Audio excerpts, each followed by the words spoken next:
What is up, YouTube? It's your boy Millzy, back with Hometown Commander. I'm back with another episode of Millzy Revisits, the show where I go back through and take a relook, redesign, and all the decks that I've built, and try my best to just change them for the better. I have a whole playlist on the channel right now of all the Millzy Revisits episodes I've done so far. If you want to see the rest of the decks I've done for the series, the first few I did were the decks in my main deck box, and now we're getting into the decks that I'm kind of in the final stage of testing. The ones that I've got almost all the way there, but I'm just finishing those last few pieces. Today we're looking at Urza, Chief Artificer. This was the Esper Urza that was the leader of the Brothers War Precon. I had been looking to build some sort of Esper artifacts deck for a long time. I have a Layla tokens deck that I had been playing for a while, but when I saw Urza, I said, man, this could be really fun for more of a artifact creature deck, more focused on the actual creatures rather than a Layla, which plays more of a spell slinging artifact and enchantments game. So Urza has affinity for artifact creatures, so it costs one less for each artifact creature you control. All artifact creatures you control have menace. At the beginning of your end step, you get a 0/0 colorless construct that has a creature gets +1/+1 for each artifact you control. So we're making lots of big artifacts, these big 0/0 artifacts at the end of every turn, and then we're giving all of our artifact creatures menace. Now, there's a lot of different ways you can take this style, but what I really tried to do my best was focus on the constructs. The constructs seems like they're a lot of fun, and I'd love to, beat my opponents down with some big constructs, but also just kind of some overall fun and some overall value. So let's talk a little bit about what's changed since I originally built the list. Jumpstart came out, and we see Leda Mechanical Engineer come out, which I think is one of the best cards for artifact creatures we've got in a long time, because it says at the beginning of our end step, we untap each other artifact creature we control. This is pretty much going to allow us to attack with those constructs and then untap them. And this is also super cool because we're adding just a little bit of vehicles to the deck. And so it's going to basically allow us to untap the vehicles as well and untap what crewed them. So that seems pretty cool. I think that's just going to add a ton of value and allow you to kind of be a little bit more aggressive.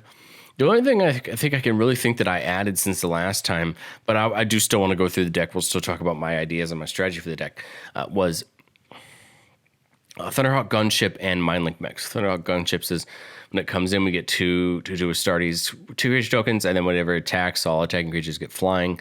And then Mindlink Mech says whenever it becomes crewed until end of turn, it becomes a copy of target non-legendary creature that crewed it this turn. And at first I was like, okay, well, I mean, I'm probably going to want to crew it with some little artifact, right? But then I was like, wait, if I crew this with a construct, it gains the construct's ability, which means it's going to get +X, where X is the number of artifacts to control, which is going to make this Mind Link giant. So that was my other thought, and it's actually a pretty cheap vehicle to get down. So going down to the mana base, that's just where I always like to start. Not a lot's changed. I think it's a fairly common mana base for me as far as 3 colors, especially these 3 colors. We're playing as many artifact lands as we can. That's going to turn on things like Mox Opal and other things like that, which is great. It also powers up the Inventor Sphere, which is going to allow us to go get an artifact from our deck, which is great as well. We're playing Spire of Industry to get a color of any a mana of any color, as long as we control an artifact. The land that I'm trying this time out is Glimmervoid. It says beginning your end step, if you control no artifacts, you sacrifice it. Just adds a mana of any color. It seems really good, especially since our entire deck's going to be artifacts, including a lot of our lands. I have a tough time believing we won't have at least one artifact land out when we see Glimmervoid. So I think this is going to work out really well for the deck, and just allowing this to always stay on the battlefield. Coming up to the enchantments, I am trying to build a tokens deck, to some degree. So we're playing things like Anointed Procession and Mechanized Production. Mechanized Production is cool because we can put it on that construct and just keep getting constructs. And then as long as we control 8 or more of an artifact with the same name, we win the game, which could be treasures. It could be plenty of other things, but that's pretty great. Mirrored and Besieged, Efficient Construction are both going to make us artifact creature tokens when we Cast artifact spells. Thopter Spine is going to get us a Thopter every turn. Biotransference is going to make all of our creatures artifacts, which is going to turn on some combos we'll talk about in a second. But it's also going to just give us Necron artifact creature tokens every time we cast an artifact spell. Smothering Tithe is there to, of course, net us some treasures. Ristic Study is there to draw some cards. And then Artificer class seems kind of cool. Level 1. First artifact costs 1 less per turn. We level it up. We reveal from the top until we hit an artifact and put that in the hand and put everything else in the bottom. And then level 3, at the beginning of our end step, we create a token. It's a copy of a target artifact you control. This seems really good. We can get more constructs. We can get more of other things in general. I just think Artificer class, as long as we put the mana into it, probably just becomes really good. It's just about setting it up and making it work. Getting into the artifacts here, we have a really good mix of mana artifacts because we want to get as much mana as we can and get ourselves set up. And then some combo pieces. Arcane Signet, Chrome Mox, Crypt, Mox Amber, Mox Opal, Soul Ring, the 3 talismans are our mana rocks, or the things that are helping us generate mana. And we're going to see them pretty often. We have things like Mirage Mirror that's going to come in and copy another artifact, which is pretty cool. Cool part is almost all the artifacts except Mox Amber and Mox Opal are legendary, which means we can have more than one copy of them. Cranial Plating and Nettle Cyst are equipment that give the creature Cranial Plating just +1/+0, but Nettle Cyst is +1/+1 for each artifact we control, and then Nettle Cyst is artifact and enchantment. So those are just going to come in and buff. My thought process here is you can always put them on your big flyers. We can put them on the vehicles, or we can just put them on one of the constructs, or we can even put them on Urza, kill somebody with commander damage if need be. I think they're just really cool cards, and having 2 of them is great. And then having Mirage Mirror become a copy of them and equip it to another creature seems like it could be really good as well. Darksteel Forge, we have a way to get this out a little bit cheaper if need be. Comes down, gives all of our artifacts indestructible. Lithfarm Engine just going to help us start. The big thing is using the 2 ability to copy the construct that Urza's making, but that 2 can copy a lot of things. 3 copying some of our sorceries or instants is great. And then 4 can just straight copy these vehicles if we wanted to, or plenty of other things. Lithfarm Engine just seems like really cool. And we're also playing Stronic Resonator too, and that one just copies targeted trigger abilities. So that's going to copy Urza's construct at the end. So for 2 mana, we can get 2 of those constructs instead of 1. Just helps us build. The cool thing with the construct is as you get more constructs, they get bigger. So you're basically just building a board wide and tall, which is really great. And then what we talked about Thunderhawk Gunship and the Mindlink Mech, they just seem really fun. They think like they're cool little pieces that are going to add. The Thunderhawk Gunship giving everything flying just seems really good, and it crews for really cheap. Most of the creatures in our deck are going to crew the Gunship, and then good luck dealing with the constructs once they get in the air. 10/10 constructs on the ground, sure, may be pretty easy to block. Once they get in the air, not as many decks have the access to the flying blockers needed to block those out. We're playing Time Sieve because most of the things in our deck are going to be artifacts, including most of the creatures. And if we're making a bunch of these little mirror and Thopter tokens when we're casting spells, or we're also playing things like Biotransference that make all of our creatures artifacts, well, we're using like things like a Layla to make tokens every time we do certain things. Time Sieve is going to be very easy to sacrifice 5 artifacts and continue to do that. If we have Lithfarm Engine, we can copy that ability and get 2 turns out of the 5 creatures instead of 1. So that's pretty cool. Unwinding Clock is doing a very similar thing as Lita, untapping all of our artifacts during each other player's untap step. Lita, again, only untaps them during our end step, but Unwinding Clock's going to untap them on everyone's turn. This is great because then we have access to this mana on other people's turns as well. And then the newer combo, which just requires a little bit of effort, but once you get there, it can be pretty cool. Thopter Foundry says, pay 1 mana, sacrifice a non-token artifact, put a blue 1/1 Thopter creature token on the battlefield with flying, you gain a life. And then sort of the Meek says, whenever a 1/1 creature enters battlefield under your control, you may return it from your graveyard back attached to that creature. And then we just repeat that process. With 5 mana, we would have enough Thopters to activate Time Sieve, so they kind of work together, but these 2 can also work by themselves with enough mana to basically just make as many tokens as you need. So that's pretty cool. If we ever get to the point in the game where we have extra mana, nothing to do with it, and we have this combo available, you just churn out a bunch of Thopter tokens and have them sitting around. Cool part is, A, you can do this at instant speed, which isn't bad either, and B, again, it works into this time sieve combo as well. It's also cool because you could always crew a vehicle if need be with enough creatures. So not probably as many artifacts as you'd expect from a more combo focused artifact deck. At the end of the day, we're still trying to be a tokens deck. I think at the end of the day, we're still trying to make the artifact tokens and go wide with them. So we need a little bit more of this, tempered steel and tangible virtue kind of token support rather than just playing full on artifacts. Spells, we're playing a lot of tutors because we, in all reality, are a combo deck in some ways.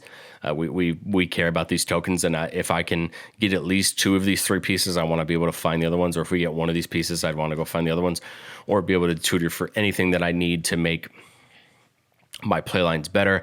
We're playing 1, 2, 3, 4 tutors. We're playing the E tutor that can go get artifacts or enchantments, and then we're playing War of Invention and.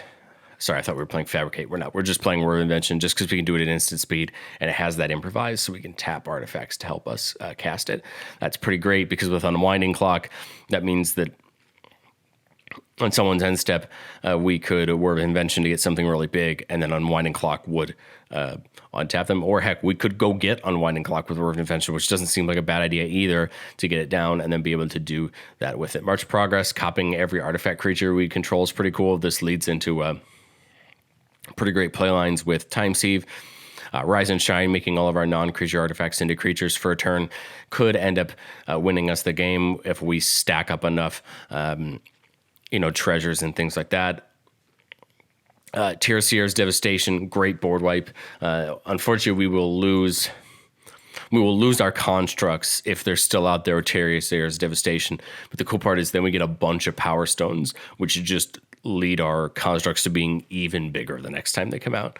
The bad part is because we make the Power Stones before we give them -1/-1, you do lose the constructs in the process, but you're going to wipe the entire board. And if we have enough artifacts, we don't even need to put anything into the X. We can just pay 4 for this and wipe the board. Their Name is Legion, making us X Necron tokens and then gaining life equal to the number of artifacts we control. Hopefully that's going to be massive. And the cool part is hopefully we can just put as much mana into this as we can. Get a bunch of tokens. Here for the instance, a little bit of removal, Languished Unmaking, Void Rend, Path and Swords. Just trying to get some removal involved, especially things that can hit anything and then things that can hit creatures. Flawless to protect the board, Fierce to have a free counter if we have Urza out. Psych Rift to help us force our opponents to pick their things up and guide the way for our tokens. I'm realizing that I pulled Might and the Maestone out from Urza. I think Urza's mainly in here for that reduction at the moment. It's not that I don't want the Might and the Maestone to come back in. It's sitting here in the sideboard for now, or the considering for now. But I think more often than not, I was finding that I needed some extra pieces, and I think the Might and the Maestone will come back in. I just think I need a little bit more time testing, figuring out where the play lines are for the deck, and I bet you it'll come back in over that. But we got a Layla. Every artifact or enchantment spell gets us a 1/1 fairy, and then once we play our I lost the name of it, biotransference, they all become artifacts, and then that allows us to pump up our constructs even more. Bronze Guardian, it's a star 5 where star is the number of artifacts you control, and then all other artifacts have ward 2. This is just going to help protect them. Digside Engineer, every time we get an artifact, we can pay 2 and get another construct. Again, I'm trying to make as many constructs as I can and use those as our main force. Esper Sentinel for some card draw.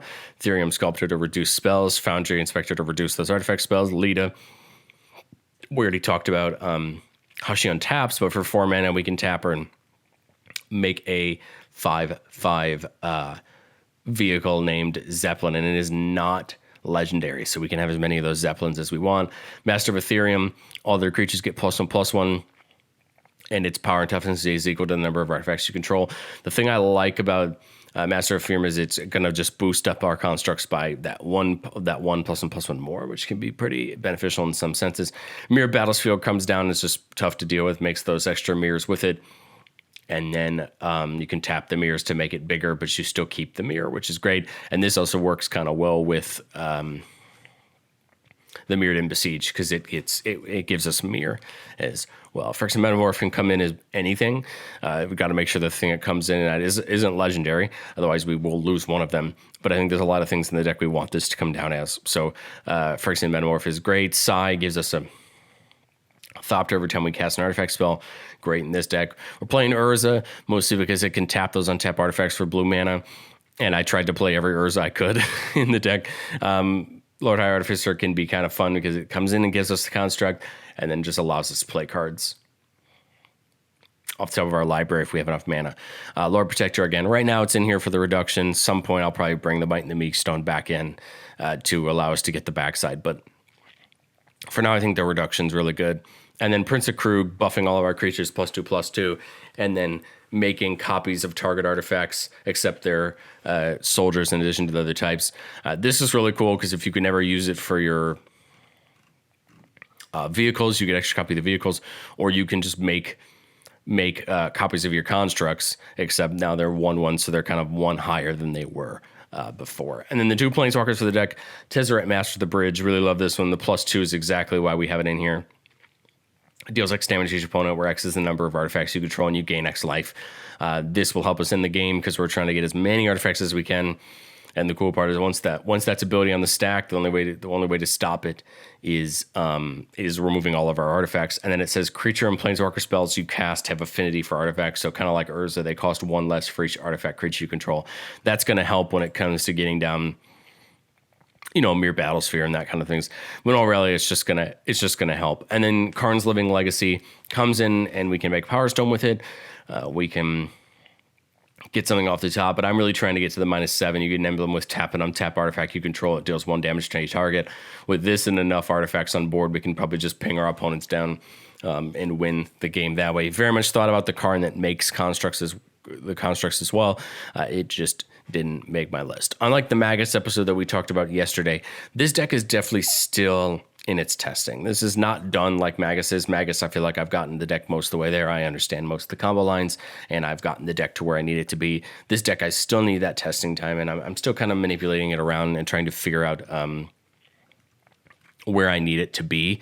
And so to me, I'm not as proud to say, well, this is my final list, because it's not. I'm still working around with it. I'm still understanding the play lines. I'm still figuring out where the deck needs to be. I'd love to try to throw some more vehicles in here. It might be fun. I could always cut some of the token support and go more of the combo artifact route. There's always that way to go. I'm still trying to figure out what I want from this Esper artifact kind of sphere. And so I'm still learning kind of what I expect and what I want from it. So for that reason, I won't call this list done or ready yet to move from the tests to the main box, although it's something I would like to build, because there's still, I think, room that I need to grow and learn. Going down to the considering board, Marionette Master seems like it could fit. It seems like it could be good with the kind of, if I have any treasure support in the deck, with adding things like Black Market Connections and that Smothering Tithe.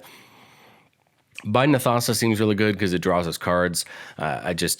It feels odd in the spot, and I'm not quite sure. Helm of the Host seems like it could be pretty good, putting it on Urza, and then you get more of those constructs. Just the cost seems kind of high for where the deck is right now. Retrofitter Foundry seems like an absolute value card. I just couldn't find a spot for it the last time I put the list together, although I think Retrofitter Foundry could easily come in, because if you get to untap this with Unwinding Clock, you can almost always put 2 mana into it to get those servos, and then cash those servos in for Thopters. And then since we're making Thopters anyway from other things, we could then sack those Thopters to get the constructs. So I think Retrofitter Foundry probably brings its way back in. Just in the most recent list, I had it out. Sculpting Steel, love Sculpting Steel. I just wanted to try moving some different cards in to see how they work kind of in the process of testing, and then probably move Sculpting Steel back in to be another copy, have more than one of these Mirage Mirror type effects to kind of give me that ability. I've also thought about pulling Mirror Maid in, which is an enchantment that can come in as a copy of any artifact or enchantment on the battlefield. I've kind of thought about pulling that in too, because then you kind of have another one that can come in as anything. I think the reason I picked Mirage Mirror over that one is Mirage Mirror can do this every turn, and I can pick and choose what I want it to be, as opposed to Sculpting Steel. I have to pick something when it comes in, and then that's it, unless you blink it. Might and the Meekstone, we talked about pairing with Urza. I think Might and Meekstone probably comes back in. I just want to test some of these other artifacts, some of these other mini strategies out and see if they work, and then we'll probably pull this back in. This is definitely going to get pulled back in with something like All That Glitters, because I think these plus one or these plus X effects, where X is the number of artifacts and enchantments you control, is just going to become really good when you're just going wide with artifacts anyway. So I think All That Glitters could be really good for that. The only reason that I pulled All That Glitters out for Cranial Plating and Nettle Cyst is both of those are equipments that I can reattach at any time, whereas All That Glitters is one use, right? So All That Glitters does have a little bit of a disadvantage in that, but I still think it could come back in if I'm going to stick with this artifacts theme. Black Market Connections just seems really good. I just wasn't sure where to put it. I think I still need to run this tokens idea through its paces and kind of figure out if that's really the strategy I want to go with. And if it is, then I think Black Market can probably come back in and find a decent slot. It's just like I keep saying with all of these other considering cards, I like the cards. I'm just trying to figure out where their spot is. And then I really like the Flesh is Weak, because this can come down and make all of my creatures that aren't artifacts by putting +1/+1 counters on them. And it has a little bit of the fun of maybe hurting some of my opponent's tokens, giving them -1/-1. It's just 5 mana seems like a lot to do that. 4 mana on Biotransference seems pretty easy, because I'm already paying 4 mana for Efficient Construction. I'm already paying 3 for Mirrodin Besieged. I'm already paying 4 mana for this effect, even with something like Thopter Spy Network. So 4 mana seems fine for it, and I'm all happy for it. But 5 mana seems giant. Yes, I know the +1/+1 counters making things into artifacts helps my constructs, and it does a lot of really good things. I kind of wonder if that 5 mana is too much for what the Flesh is Weak actually does, and I'm not sure yet. I'm also not sure if this creature lineup is exactly where I want it to be. I kind of like the idea of pulling in a few more vehicles, since we're going to have those constructs to crew the vehicles if need be. But I think I need to run Urza through the paces of this token idea where it is now, and I think it will kind of lead me down the lines of figuring out what the deck should be. So if you're interested in finding updates out in the future, throw me a comment down below. I'd love to know that you guys want to hear more about the deck, and I will happily do some more regular updates for the deck. I have been working on a project. If you watched the Tyranid video yesterday and you got to the end, please go to the end. I talked about some cool things I've been working on for this deck. I've actually been using the different custom card tools out there to make every single card in the deck old border. So my physical proxied version of this deck that I've been testing, every single card, even besides the ones that were released, of course, in the precons and have been released in the old border, is an old border. I just think it makes the deck look a lot cooler. It makes it a lot more thematic to see this pretty old brown frame on all the artifacts and see all the cards in the old border, especially the lands. Has been pretty cool. It's been fun to try it out and kind of make it feel a little bit more thematic that way. But thank you guys so much for watching. This is my kind of update with Urza as I try the deck out. What cards am I missing? What things am I not seeing? I'd love to have some conversation with you down in the comments on what you think the deck should look like, what you think I should add or change. Give me a like if you liked the video. Drop me a subscribe if you want to see more content. Phyrexia is almost here, and I'm very excited to brew around it. But that is all I have for today, and I will catch you guys next time.